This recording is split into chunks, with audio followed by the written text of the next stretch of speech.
السلام علیکم محترم اولیدونکو د دویچ لرنن auf پښتو د درسونو په جریان کې د جرمني یا آلماني ژبې کتاب کوم چې آینس نیټسفیک نوې کتاب د لومړنی لیول کتاب پنځم درس ولرو.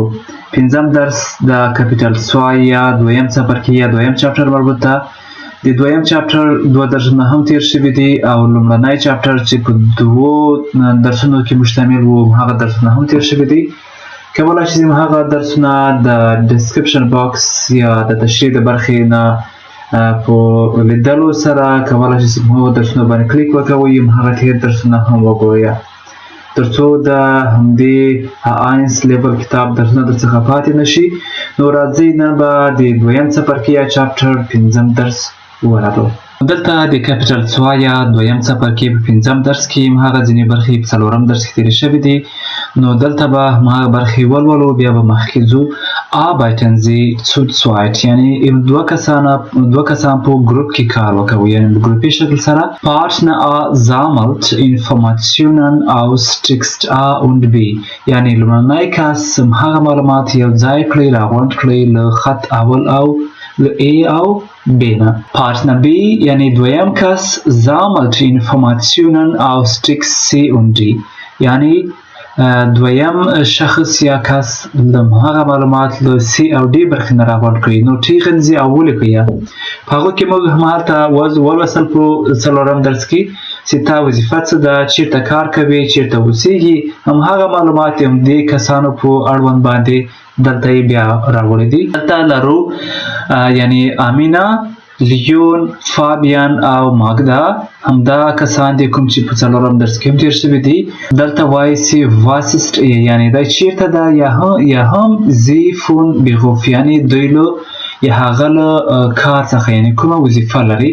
همدارنګه وان arbeitet زی یعنې کله دی یا دا کار کوي او وان hat زی frei او کله یعنې دی یا دا له کار نه فارغ کېږي یعنې کار نه لري. د همدې کسانو په اړه باندې معلومات تېر شوي دي. تاسو کولی شئ د هغوی دنده او کله د کار نه وزګارېږي او کله فری وخت لري هغه به ولیکئ. همدارنګه په ډي کې وایي پریزنټیرن زی ihre Personen یعنې هغه معلومات ورکړئ د هغو کسانو په اړه باندې ihr Partner ihr Partnerin notiert د تاسو ملګری یا ملګري به یې هغه ولیکي. دلته اوس لرو پلورال فورمن یعنې هغه د جمع حالتونه lesen Sie die Texte in 7a noch einmal یعنې په اووم هغه خط دوباره ولولئ. notieren Sie die پلورال فورم یعنې د هغوی د جمع شکل ولیکئ. همهالته تیر شوي ول لکه ډاکټر یا ساعتونه کتابونه ریسټورانټونه همهغه تیر شوي دي. تاسو کولی شئ مثلا دلته په زینګولر یا په مفرد کې وایو ډیا کیلومتر یعنې کیلومتر ته ویل کېږي یو کیلومتر یعنې فاصله. په جمع حالت کې وایو ډي کیلومتر یعنې کیلومتره یعنې څو کیلومتره. یوازې ډي آرټیکل په ډي باندې بدل سو نور توپیر یا تغییر نه کوي. تاسو کولی شئ د آرست یعنې د ډاکټر په باره کې د شټونډه د ساعتونو په باره کې او دس بوخ کتاب دس ریسټورانټ یعنې هوټل یا ریسټورانټ. تاسو کولی شئ چې د همدې جمع حالت د همدې اووم برخې په لوستلو سره ولولئ. دلته به زه یو ځل تاسو ته هغه درس وښیم چې چیرته هغه تیر شوی ده همدې درسونو کې. دا موږ هلته ولوستل چې ich bin یعنې زه ډاکټر یم زه یو یعنې هغه څوک چې اشپز یم یا خدمتګار یم په هوټل کې. همدا څلور یعنې همدا څلور برخې تېرې شوې دي. د هغه معلومات مې سره له معنا په څلورم درس کې وړاندې کړي دي. کوم چېرته څلورم درس په دقیق ډول سره کتلی وي دا درته اسانه دی هیڅ مشکل نشته. زه نه غواړم زیات تشریحاتو ته لاړ شم ځکه چې په څلورم درس یا تی درس کې مو تشریح کړي دي. دلته وایي چې markieren Sie die Pluralendungen in 8a یعنې ولیکئ هغه د جمع حالت هغه چې په څه شي باندې ختم شوي وي هغه اخري برخه یې ولیکئ. welche Endungen gibt es یعنې هلته کوم یو یعنې د اخري برخه یې موجوده ده. ordnen Sie zu یعنې ترتیب یې کړئ په er, e, is, umlaut یا e, in یعنی هغه په دې څلورو پنځو حالتونو کې یعنی هغه نومونه په جمع حالت باندې بدلیږي. یعنی که چیرته په مفرد وي هغه په جمع باندې بدلیږي، سینګولر په پلورال باندې بدلیږي.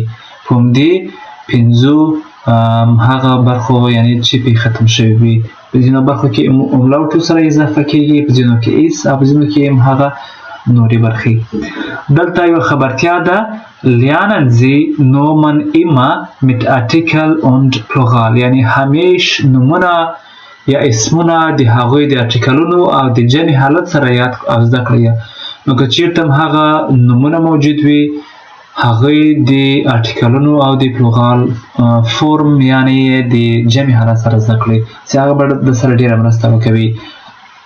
دلته وایي schreiben Sie 7 Lernkarten mit Artikeln، یعنی ولیکئ و د هغه کارتونه له ارټیکلونو سره لکه همدا کارتونه und plural او د جمع حالت یې ولیکئ.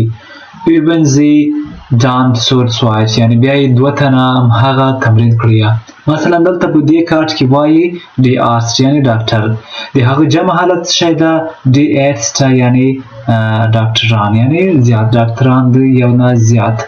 نو د ارټیکل په ډی باندې بدل شو او هغه املاوټ سره اضافه شو، نو تاسو یې د هماغه د ارټیکلونو او د جمع حالت دواړه په دې کارت کې ستاسو ښودل شوي دي زده کړئ. اوس راځو دلته welche Berufe sind das، یعنی دلته کومې دندې یا وظیفې دي. ordnen Sie zu، یعنی هغه ترتیب کړئ، یعنی د همدغو سره یې ترتیب کړئ.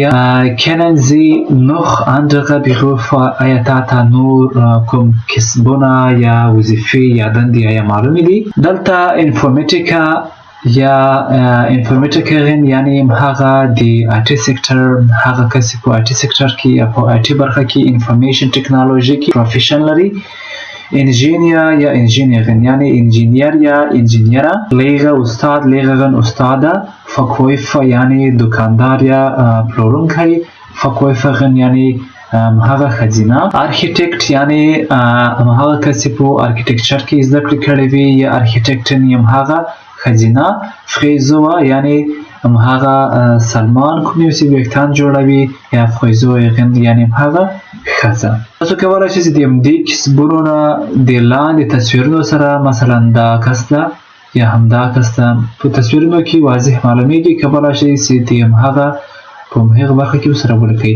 دلته اوس راځو دې خبرتیا ته ډیا انفورمیټیکا یعنی هغه د انفارمیشن یعنی معلوماتي ټکنالوژي کې زده کړې لري.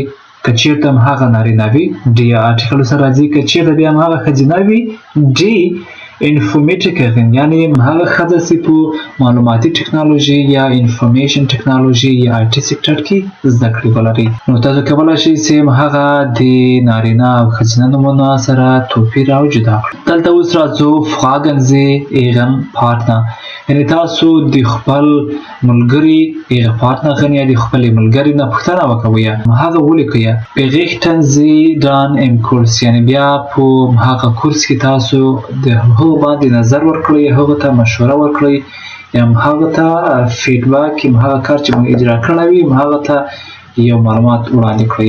was sind Sie von Beruf، یعنی تاسو له وظیفې او کسب نه څه شی کوئ. was bist du von Beruf، یعنی ته له کار څخه څه شی کوم کار کوي. دواړه حالتونه ویلی شئ. دلته ځواب ورکوي ich bin Studentin، یعنی زه شاګرده یم. ich bin Ingenieur، زه انجینیر یم. نو یا ورته وایي چې ich studiere، زه زده کړې کوم. تاسو کولی شئ چې نور حالتونه هم ولیکئ. بیا دلته پوښتنه کوي wann arbeiten Sie، یعنی تاسو کله کار کوئ، یا هم wann arbeitest du، تاسو کله ته کله کار کوئ. یعنی دا رسمي حالت ده، دا غیر رسمي حالت ده. ich arbeite am، یعنی زه کار کوم په همدې ورځ باندې. تاسو کولی شئ چې هغه د اونۍ ورځ سره ولیکئ. wann haben Sie frei، یعنی تاسو کله کار نه لرئ، مصروف نه یاست. یا هم ویلی شو wann hast du frei، یعنی ته کله وزګارېږي. د هغه ځواب ده ich habe am Mittwoch frei، یعنی زه په چهارشنبه باندې یعنی مصروف نه یم. یا ich arbeite am Freitag nicht یعنی زه د جمعې په ورځ باندې کار نه کوم. تاسو هم داسې سوالونه هغوی ځوابونه کوم یو وظیفه دنده کار چې لرئ هم هغه کولی شئ تاسو یې ولیکئ. دلته اوس مثلا ماک انجینیر هغه انجینیر ده، ماکست انجینیر، مارکس ده یا ماکس ده هغه انجینیر ده. تاسو کولی شئ نور جمله ولیکئ. او mein Beruf schreiben Sie einen Text wie in 7a. تاسو کولی شئ چې یو خط ولیکئ لکه څنګه چې په اومه برخه کې تیر شول. هغه قسم هغه 4 ټکسټونه وو، په هر نفر هم هغه قسم چې لرو، څه کار یې کوو او څومره وخت کار یې کوو، هغه معلومات تاسو کولی شئ چې په یو خط کې ولیکئ. دلته لرو یعنی ضمایر لرو او هغه په haben او sein کې ich bin یعنی زه یم، du bist یې، er ist sie یعنی دی ده یا دغه ده، wir sind موږ یو، ihr seid تاسو یاستئ غیر رسمي، Sie sind یعنی هغوی دی، Sie sind یعنی تاسو یاست رسمی. همدارنګه په haben کې ich habe، du hast، er ist، sie hat، wir haben، ihr habt، sie haben. یعنی دا د haben د لرلو حالت ته، دا د sein حالت ته، دا دواړه حالتونه ډیر مهم دي. اوس دلته لرو article lernen یعنی ارټیکلونه زده کول. Wörterbücher یعنی هغه ډکشنری یعنی ذهن Sie die Beispiele an یعنی دا مثالونه ووینئ. Wo steht die Artikel یعنی چیرته هغه ارټیکلونه موقعیت لري. Wo der Plural او چیرته هغه د جمع حالت. Markieren Sie mit 2 Farben یعنی هغه مارک کړئ په نښه کړئ په 2 رنګونو سره.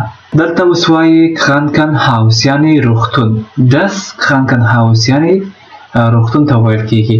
نو das article هغه یې په همدې رنګ باندې مارک کړی ده. تاسو کولی شئ چې هغه جمع حالت هم ولیکئ او په یو رنګ باندې نښه کړئ. دلته اوس وایو مثلا دلته به راسو بوخ یعنی کتاب ته ویل کیږي. نو هغې جمع حالت څنګه ده؟ بیوشه یعنی کتابونه. دلته املاوټ سره یو ځای شو او په اخري کې تغییر راغی. همدارنګه یعنی د پلوغال حالت دا د جمع حالت ده یعنی بوخ بیوشه یعنی کتاب کتابونه، دا هم د جمع حالت شو. Ein Gebäude in dem Kranker untersucht und behandelt werden und längere Zeit bleiben. یعنی یو ساختمان په کوم کې چې مریضان ناروغان معالجه کیږي، هغوی تداوي کیږي او د زیات وخت لپاره اوسیږي. اوس دلته راځو کیلومتر. د کیلومتر یعنی 1 کیلومتر. نو هغه ته تشریح ورکوي Maßeinheit für 1000 متر یعنی هغه اندازه کوونکی د 1000 مترو په اندازه باندې. یعنی 1 کیلومتر 1000 متره کیږي او کیلومتر په دې مختصر شکل یا کوتاه شکل سره په دې شکل لیکل شي. یعنی 1 کیلومتر اندازه ګیری ده د 1000 مترو. 1 کیلومتر مساوي ده له 1000 متره سره. Das Seminar یعنی سیمینار ته ویل کیږي. نو که چیرته د پلوغال یعنی په دې شکل سره ښودل کیږي. Dies Seminar یعنی سیمینارونه د هغو جمع حالت شو. تاسو هم کولی شئ هماغه نمونه چې مزده وي ولیکئ د ارټیکلونو سره او د هغوی د جمع حالت هم ولیکئ. اوس هم دلته راځو ووخه یعنی اونۍ ته ویل کیږي. نومن نومونه. فیمینن یعنی څه شی د ښځینه حالت یعنی هغه نمونه چې د فیمینین یا د ښځینه نومونه مربوط وي. پلوغال د ووخه جمع حالت څه شی ده؟ ووخن یعنی اونۍ ډیرې. Folge von 7 Tage یعنی هغه چې یو اونۍ یعنی 7 ورځې لري، یعنی په یو اونۍ کې 7 ورځې شامل وي. Schreiben Sie die Nomen in die Tabelle یعنی په دې چوکاټ کې هغه نومونه ولیکئ. Die Maskuline یعنی هغه د نارینه نومونه دلته ولیکئ. Das Neutrum دلته خنثی بیطرفه یا هغه نومونه یا چې د مخنث نومونه پورې مربوط دي هغه ولیکئ. او دی فیمینین هغه د ښځینه نومونو حالت ولیکئ. مثلا das Krankenhaus یعنی هغه روغتون چې ده هغه د خنثی یا بیطرفه نومونو ډلې څخه ده. تاسو کولی شئ چې په همدې برخه کې د نارینه نومونو ولیکئ سره د هغوی د هغه ارټیکل او په دې ښي طرف کې د ښځینه نومونه ولیکئ. اوس دلته لرو das Artikelbild یعنی همدا ارټیکلونه چې دي. Schreiben Sie die Wörter mit Artikel in die Zeichnung یعنی ولیکیا هغه همدا لغاتونه ولیکیا سره له ارټیکلونو په همدې ډراوینګ کې په همدې نقشه کې راسبیده دلته تصویر کې بینیا دلته مختلف یعنی لغاتونه هغه څیزونه چې په همدې ډراوینګ کې موجود دي دلته لیکل شوي دي د هغوی ترجمه به زه درته ووایم تاسو کولی شئ چې هغه لغاتونه سره د هغه ارټیکل په دې نقشه کې په دې رسم شوي تصویر کې ولیکئ. Das Buch یعنی کتاب، die Studentin یعنی شاگرده یا محصله، die Universität پوهنتون، die کامپیوتر، das Restaurant یعنی رستورانت، die Kellner یعنی خدمتگار هوټل کې، die Rechnung هغه رسید، die Arzt ډاکټر، die Patientin یعنی ناروغه مریضه، das Krankenhaus یعنی روغتون، das Taxi یعنی ټیکسی، der Taxifahrer یعنی د ټاکسي ډرایور یا چلوونکی او der Schlüssel یعنی کنجي. تاسو کولی شئ مثلا دلته Krankenhaus لیکل شوی ده، هماغه نور څیزونه مثلا دلته ټاکسي ده یا کمپیوټر ده، کتاب ده، محصله شاګرده ده، پوهنتون ده. تاسو کولی شئ چې هغه نومونه دلته راواخلئ او د خپل مطابق تصویر سره یې ولیکئ. Markieren Sie sich die Artikel mit Farben یعنی په نښه کړئ هغه ارټیکلونه په همدې رنګونو سره. Der Artikel په بلاو یعنی همدغه د نارینه نومونو ارټیکل په همدې رنګ سره نښه کړئ. Das Grün یعنی هماغه شین رنګ کوم یو چې د بېطرفه یا خنثی نومونو په باندې دلالت کوي په همدې رنګ سره. او die Rot یعنی هماغه ښځینه نومونو په همدې سره رنګ سره په نښه کړئ. Machen Sie ein eigenes Artikelbild یعنی تاسو کولی شئ چې خپل یو همدا چوکاټ یا بل یو ډراوینګ هر څه جوړ کړئ د هغو سره مختلف نومونه ولیکئ. Persönliche Angaben یعنی شخصي معلومات. Was passt zusammen یعنی کوم چې یو ځای سمون سره خوري. Notieren Sie یعنی ولیکئ یعنی لاندې خپل هغه مربوط شخصي معلومات ولیکئ. Nachname Familienname یعنی تخلص یا اخرنی نوم یا کورنی نوم دواړه یو څه دي. Vorname یعنی مخکینی نوم یا اولنی نوم. همدارنګه Geburtsdatum یعنی د پیدایښت تاریخ. Geburtsort یعنی د پیدایښت ځای. Adresse یعنی ادرس. Telefonnummer یا هاندینومه یعنی د ټلیفون شمیره. مثلا یعنی تاسو کله چې تاسو یو چیرته نوي ځای هلته معرفي نه یاست، تاسو نوم تخلص د پیدایښت ورځ هغه چیرته چې پیدا شوي یاست، ادرس او د ټلیفون شمیره ولیکئ. هماغه ټول لکه همدې نفر چې لیکلی دی تاسو یې هم ولیکئ.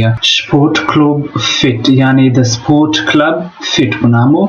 Wählen Sie einen Kurs und ergänzen Sie dann das Formular mit Ihren Informationen یعنی سلیکټ کړئ انتخاب کړئ یو کورس د همدې نه او تړاو ورکړئ هغه فورم ته یعنی ډک یې کړئ له هغو مربوطو معلوماتو سره یعنی د تاسو د معلوماتو سره. Sport Club Fit کورسه یعنی د سپورت د کلب د فیټ همدا کورسونه دي. باسکتبال یعنی باسکتبال وي هغه د ډینسټاګ او ډونسټاګ یعنی د همدې ورځو باندې وي د همدې وخت نه. فوتبال یعنی فوتبال وي. میټوخ یعنی د چهارشنبې په ورځ وي د همدې ساعت تر مابین. او کاغاټه یعنی کراټه مونټاګ په دوشنبې په ورځ د همدې وخت نه اجرا کیږي. ټینس په زامستاګ په شنبه باندې په همدې وخت اجرا کیږي. یوګا په فرایټاګ د جمعې په ورځ په همدې وخت اجرا کیږي. او زومبا دا هم یو تمرین ده په مونټاګ او میټوخ یعنی په دوشنبه او چهارشنبه لسو تر یولسو هغه اجرا کیږي. راځو دلته سپورت کلب فیټ انمیلډوم یعنی د سپورت یا د تمرین په کلب کې چې فیټ نومیږي یعنی فیټ نوم ده. دلته به تاسو ولیکئ Vorname یعنی لومړنی نوم. Familienname تخلص. Geschlecht یعنی جنسیت به ولیکئ چې نارینه ښځینه یا بل څه وي. Geburtsdatum یعنی د پیدایښت د ورځې تاریخ، ورځ، میاشت او کال به ولیکئ. ایمیل به ولیکئ. ټلیفون نومه یعنی د ټلیفون شمیره.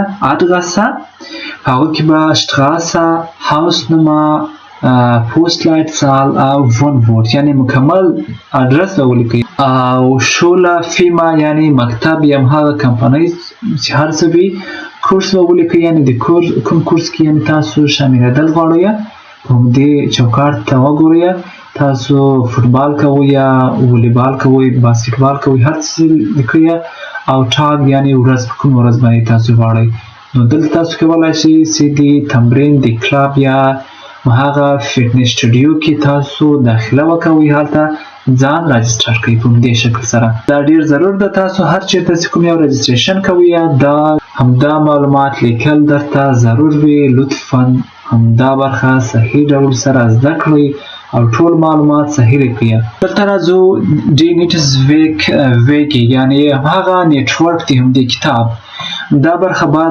راوړل کېږي ځکه چې په څلورم درس کې هم تشریح شوی ده معنا مې هم هلته لیکلې ده نو دلته ضرور نه ده چې بیا تاسو ته معنا ووایم عین څه دی کوم یو چې په څلورم درس کې تېر شوي دي دلته یې بیا لیکل شوي دي همهغه نه وایم ځکه چې همهغه په څلورم درس کې مې ویلي دي او دلته هم هغه تېر معلومات یعنی د کوم ځای نه یاست تاسو څه شی خوښوئ دا همهغه چوکاټ ته کوم چې په څلورم درس کې هم تېر شوی ده شاید ځینې برخې تغییر وي مثلا دلته همهغه شمېرنه ده د شمېرلو په اړه باندې ما مهم درس تاسو ته په چینل کې اپلوډ کړی ده کولی شئ چې همهغه ووینئ دلته هم تر ډېرو یعنی تر 1 میلیارده پورې همهغه لیکلي دي ولې په ډېر یعنی مشخص عددونه یې لیکلي دي ډسکرپشن باکس په برخه کې همهغه شمېرلو درس بیا وګورئ وروسته به بیا په شپږم درس کې به بل چاپټر یا بل څپرکی شروع کوو نو دا و د دویم څپرکي پای کې زموږ چینل د سره سبسکرایب کړئ او که مو د دې درس نه څه زده کړی وي یا زموږ درس درته ګټور تمام شوی وي